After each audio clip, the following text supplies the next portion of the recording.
him on the cross. They hung him on the cross for me. One day when I was lost, they hung him on that cross. They hung him on the cross for me.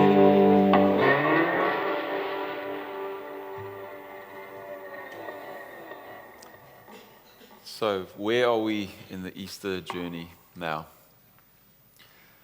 A few days ago, we remembered Jesus coming into the city, Palm Sunday, and then Jesus entered into a few days that were probably quite hectic for him, quite chaotic. He's got tension between him and the religious leaders. The people probably have some expectations. He's fulfilled some prophecies. There's some hope for the future with this man. There's some confusion even within his own ranks. His disciples don't exactly know what's happening. And then last night, if you were at the service, we looked at the events surrounding Jesus' arrest. Peter has disowned him. His friends have deserted him. And Judas, after betraying Jesus, has taken his own life. So today we pick up the story the following morning, after Jesus has spent a night in prison. So we're going to be looking at the events of that day, what we call Good Friday. The kinds of questions I want you to have in your minds as we go through these events is, what do I see? What's happening here?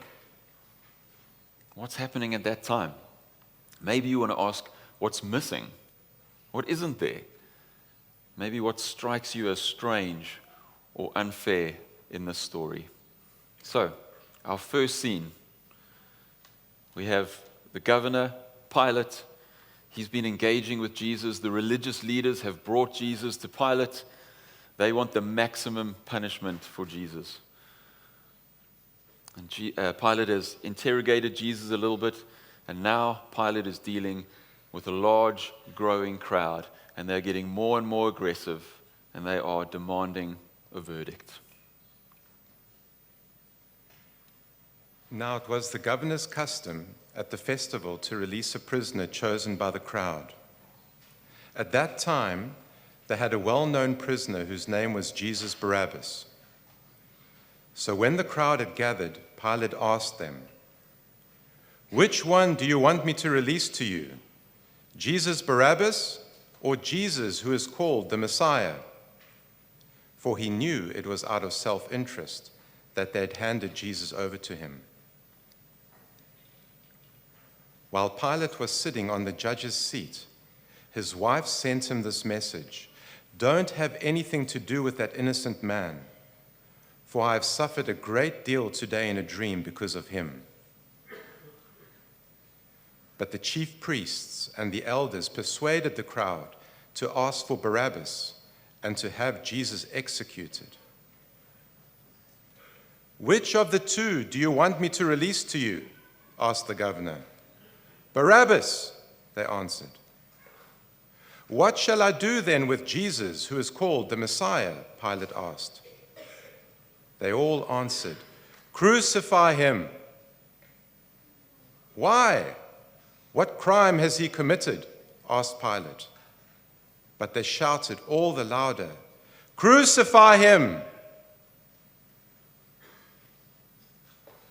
So what do you guys see? I see a crowd being worked up by the religious leaders. There was probably a bit of fear in the air. These leaders were powerful and influential. You didn't really want to cross them.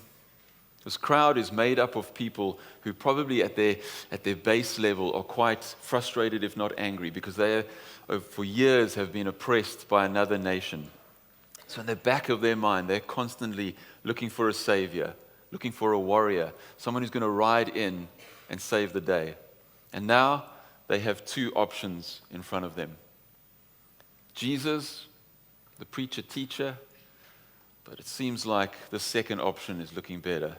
Barabbas. He might fit the profile of what they're thinking of as a hero a little bit better. What's missing? For me, what is missing is the crowd from a few days ago, right? Where are those guys? The guys who welcomed Jesus into the city with worshipful celebration. It said that the same crowd that said, Hosanna on Palm Sunday, shouted, crucify him on Good Friday. Now, of course, we don't know exactly who was or wasn't there that far ago, but I think we could at least say it's fair enough to say that there was a lot of overlap between those two crowds. And if they weren't there, where were they? The trial of Jesus was a big enough event, like him entering the city.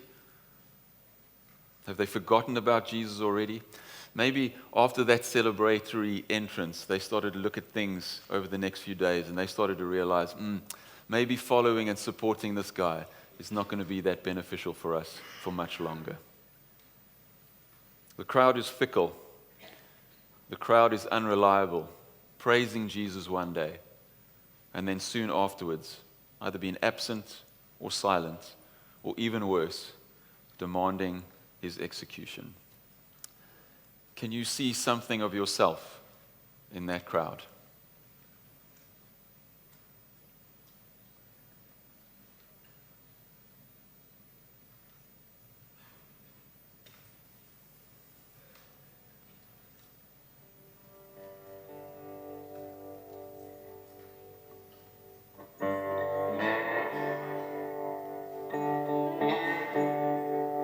Cried out for his blood, cried out for his blood, cried out for his blood for me. One day when I was lost, they hung him on that cross. They cried out for his blood for me. They chose a thief instead, they chose a thief instead, they chose a thief instead for me. One day when I was lost, they hung him on that cross. He chose a thief instead for me.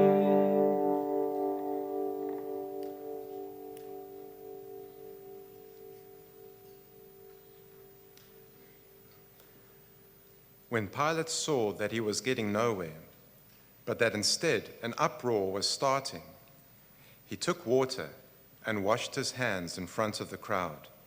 I am innocent of this man's blood, he said. It's your responsibility. All the people answered, his blood is on us and on our children. Then he released Barabbas to them, but he had Jesus flogged and handed him over to be crucified. So here I see a man, Pilate, under immense pressure. He's got his bosses back in Rome. He's got to do right by them. He's got these religious leaders that are kind of scheming behind his back. He's got his wife trying to convince him of something. Now he's got this restless mob in front of him. You see, Pilate didn't have the easiest job even on the best day, okay? A governor like him being sent to a place like Israel was not a promotion. It was actually probably something of a punishment in a sense. It was not an easy area to rule. It was the post that no one wanted. So how can he do right by the people back home, by his bosses? How can he have enough force and enough authority over these people that he's trying to rule to subdue them, but not too much force so that he causes a revolt or even a massacre? Even though Pilate is under immense pressure, Pilate is not confused. Especially if you read the accounts in the other Gospels, you realize that Pilate knew that Jesus was innocent. And Pilate knew that the religious leaders had ulterior motives. But if he sets Jesus free, he's going to lose favor and popularity with the people. He's going to amplify that tension that he has between him and the religious leaders. And if there's another uprising, it's going to be devastating for his career. So should he put himself on the line for this man called Jesus? What does he do? He washes his hands. I think of those card dealers at the casinos, and they go like this, I'm out. I'm done. I'm not responsible for this anymore. So instead of putting himself at risk for someone else and doing what he knows is right, Pilate chooses his own security, his own reputation, his own job, and comfort. But there's a second aspect to him washing his hands. He's trying to avoid making the decision of what he really believes about Jesus. And unfortunately, you can't do that. There's an author called C.S. Lewis. He wrestled with this idea. And he came up with this. He said, if you look at the Gospels and you look at the historic accounts of Jesus, there's only really three options you have. He's a lunatic, he's a liar, or he is Lord. Lunatic, liar, or Lord. So lunatic, maybe Jesus thought he was incredible. He thought all these things were true about him, but he was wrong. And he was just a little bit disconnected from reality. Is that how you see Jesus? If he wasn't a lunatic, maybe he was a liar. That means he really didn't believe any of the stuff he said about himself and that was going to happen, but he just went around trying to fool everyone else into thinking that. But if he wasn't a lunatic and he wasn't a liar, we only have one other option. He is the Lord. He is who he said he was, the Son of God and the Messiah. You see, Jesus doesn't give us the option to be neutral about him, like Pilate is trying to do. Each one of us have to make that call ourselves. So here I see Pilate deciding to use his authority to save himself. And in contrast, I see Jesus deciding to not use his authority, which would lead him to lose his own life. He grants pardon to Barabbas, and that sacrifice would eventually be extended to you and I. The striking thing about this passage for me is that Jesus hardly says anything. He's not trying to defend himself. He's not trying to stop everything from happening. It's as if that moment in the garden the night before, he decides to commit to his Father's will and he never looks back. He just keeps going. So where Pilate preserved himself by condemning the innocent, Jesus condemned himself to save the guilty. Do you see something of yourself in Pilate, in the way that he responds? Let me ask you this. Have you made your own personal decision on who Jesus really is?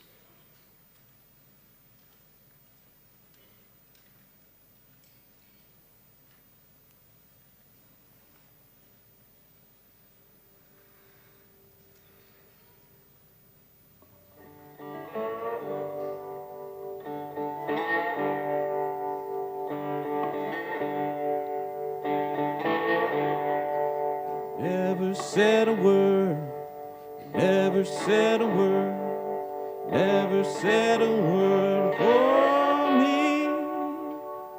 One day when I was lost, they hung him on that cross, and he never said a word for me.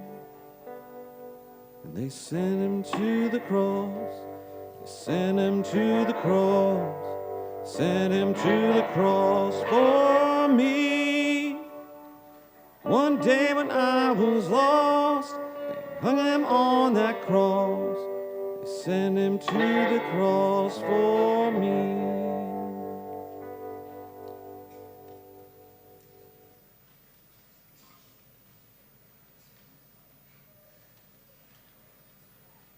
Then the governor's soldiers took Jesus into the praetorium and gathered the whole company of soldiers around him.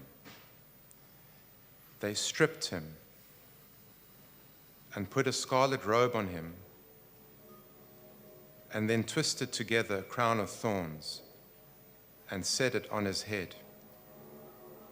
They put a staff in his right hand. Then they knelt in front of him and mocked him. "Hail, King of the Jews," they said. They spit on him. They took the staff and struck him on the head again and again.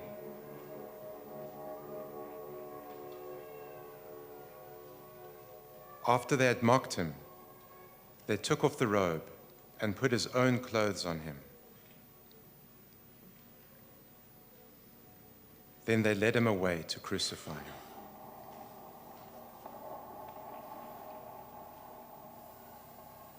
Here I see a group of people using their power to crush a seemingly helpless person.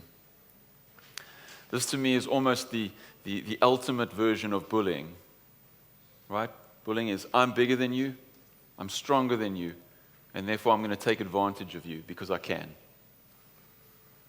I think it's interesting that they take him almost aside into a private room. It's like them saying, we're in charge now, and there's no consequences. There's no one watching. And then they unleash this animal-like violence. It's a horrible scene. Jesus is outnumbered. Jesus is defenseless. He's not even fighting back. And yet they keep on striking him. Thorns driven into his skull. And can you imagine the agony of having his clothes ripped off him? Now his body covered with wounds from the flogging. Why is no one stopping this? Why is no one showing any mercy? And what's so unfair for me is that they're inflicting this abuse on someone who spent his life reaching out to the vulnerable and the broken. Here we see the most merciful person receiving no mercy. Now, I'd imagine most of us have never acted exactly like the soldiers did, but I do think this passage highlights something about those evil tendencies in our hearts. And we all have them, those hidden dark desires. And they tend to come out when no one's watching or when we think we're going to get away with something. So let me ask you guys, where have you used your ability or your strength to hurt or maybe sideline other people? Where have you delighted in the humiliation or failure of others?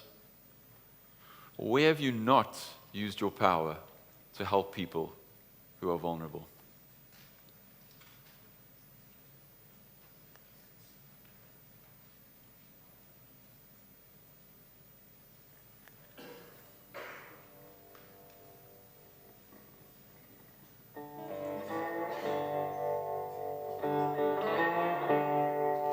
He wore a crown of thorns. He wore a crown of thorns. He wore a crown of thorns for me. One day when I was lost, they hung him on that cross. He wore a crown of thorns for me. And they bowed and beat the king.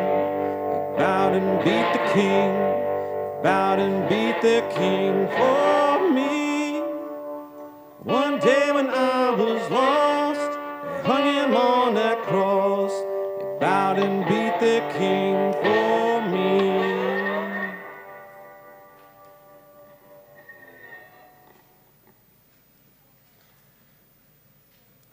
As they were going out, they met a man from Cyrene named Simon, and they forced him to carry the cross. They came to a place called Golgotha, which means the place of the skull. There they offered Jesus wine to drink mixed with gall, but after tasting it, he refused to drink it. When they had crucified him, they divided up his clothes by casting lots, and sitting down, they kept watch over him there. Above his head, they placed the written charge against him: "This is Jesus, the King of the Jews." 2 rebels were crucified with him, one on his right and one on the left. Those who passed by hurled insults at him, shaking their heads and saying, "You who are going to destroy the temple and build it in 3 days, save yourself. Come down from the cross, if you are the Son of God." In the same way, the chief priests, the teachers of the law, and the elders mocked him. "He saved others," they said, "but he can't save himself. He's the King of Israel. Let him come down now from the cross, and we will believe in him. He trusts in God. Let God rescue him now, if he wants him. For he said, I am the Son of God. In the same way, the rebels who were crucified with him also heaped insults on him. So crucifixion was like torture and execution, but perfected. What's the most amount of pain we can inflict with the least amount of effort for the desired period of time? And the Romans were like artists at it. And it seems the main reason for crucifixion was intimidation and discouragement, right? Because if you imagine it, you're a relatively small Roman army, you get put in this place, you've got to govern a massive area with a whole bunch of people, and you need them to behave themselves. So how do you do it? Well, you do something horrific to a few of them, and you make sure the rest of them know about it. That's why crucifixion was public. The soldiers that took Jesus into that room, they could have killed him there. There would be an execution. No, that's way too easy. With crucifixion, we're going to make you walk through the streets, bloodied and beaten. And then we're going to nail you up on a pole. And while you're there, slowly suffocating, fighting for every breath, everyone who sees you and everyone who walks past you is going to know that that's what happens if you mess with Rome.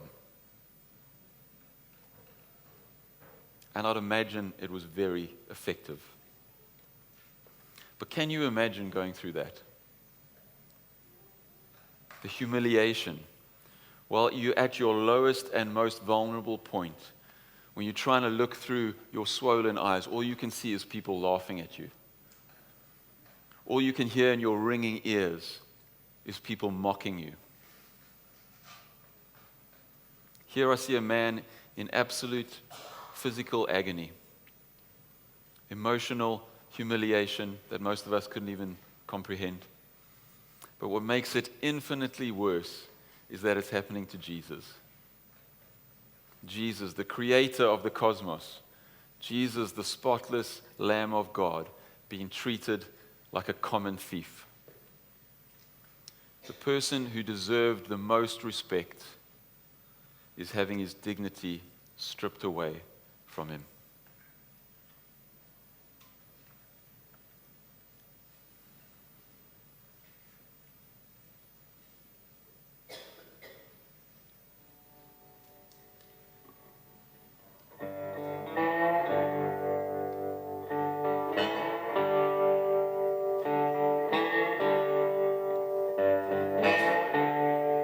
They whooped him up the hill. They whipped him up the hill. They whipped him up the hill for me. One day when I was lost, they hung him on that cross. They whooped him up the hill for me. They cursed him while he bled. They cursed him while he bled. Cursed him while he bled for me. One day when I was lost, they hung him on that cross. They cursed him while he bled for me.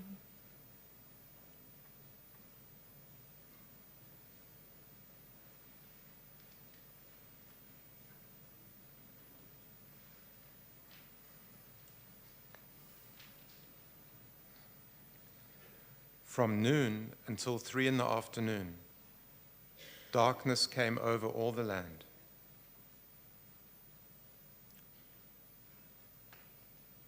About 3 p.m, Jesus cried out in a loud voice, Eli, Eli, lema sabachthani, which means, my God, why have you forsaken me? So we have a man in excruciating pain, crying out in agony and desperation. And even though he suffered horrific physical torture and emotional distress, something even worse is happening now. Elijah says that we all, like sheep, have gone astray. Each of us turned to our own ways, and the Lord has laid on Jesus the iniquity of us all. In Corinthians it says, God made Jesus, who had no sin, to be sin for us. Now, if you think of all the times you've sinned, the bad things you've done, the good things you haven't done, maybe the bad attitude you have in your heart, refusing to acknowledge God's greatness in creation, if refusing to acknowledge God's goodness in your everyday life, putting your trust in things that aren't of God, then you times that out by all the people who have ever existed and all the people who are ever going to exist. And you take all those sins and you gather them up and you tie them up and then you place them down on Jesus as he hangs there on the cross. Not only is it an immense weight, but it's a barrier now as well.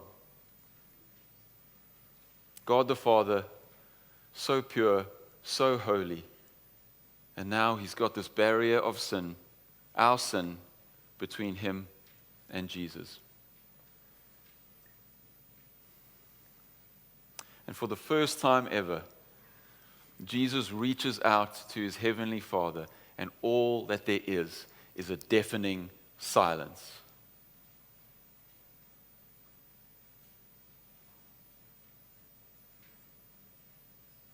Because of our sin, the most loving Father had to abandon his child when he needed him the most. So for all of us rebellious sheep, this was happening because of us and for us. So as we look back at these accounts, do you see yourself in some of these scenes? Do you see yourself in the crowd at one moment praising Jesus, but soon after that, the situation or the people around you change? Maybe you turn your back on him. Maybe you turn your back on him because you're afraid of what some other important people might think of you. Are you like Pilate, choosing self-preservation, saving your pride, saving your ego, saving your reputation, over doing the right thing? Or where have you been like the soldiers? Have you ever used your authority or your position to dismiss or mistreat others? If so, if that's you, here's the good news on this dark Friday. Good Friday reminds us that Jesus lived the life we couldn't live, and then he suffered the punishment that we deserved. Where we are fickle, where we are unreliable, Jesus is trustworthy. Putting his own will aside to be obedient to his Father, never looking back, never wavering, Jesus is trustworthy. Where we are selfish, Jesus is selfless, putting aside his comfort and his security so that he could be compassionate to us. And where we are harsh and we lack grace, Jesus is ultimately merciful. Jesus endured humiliation so that we could find dignity and not be ashamed. Jesus endured torture so that we wouldn't have to suffer the wrath of God. And Jesus suffered the agony of being abandoned by his Father so that we would never have to experience that separation. So is the debt settled? Is the price paid? Is it finished? One more thing had to happen. Jesus had to die. And when Jesus had cried out again in a loud voice, he gave up his spirit.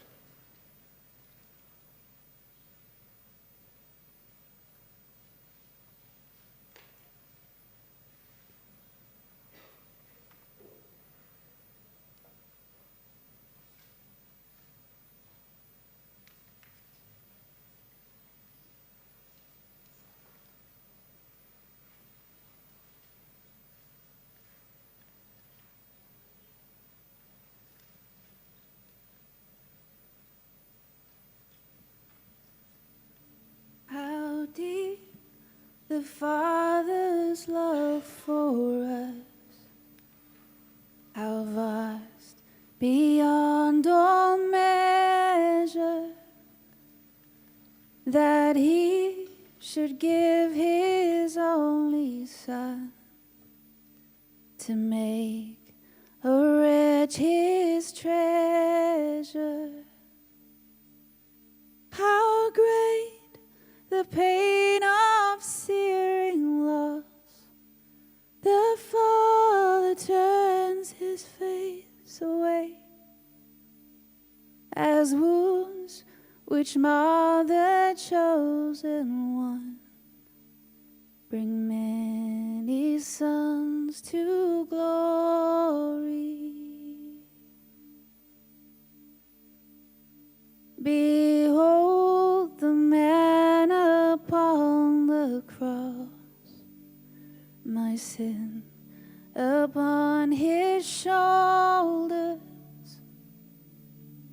Ashamed, I hear my mocking voice call out among the scoffers. It was my sin that held him there until it was accomplished. His dying breath has brought me life. I know that it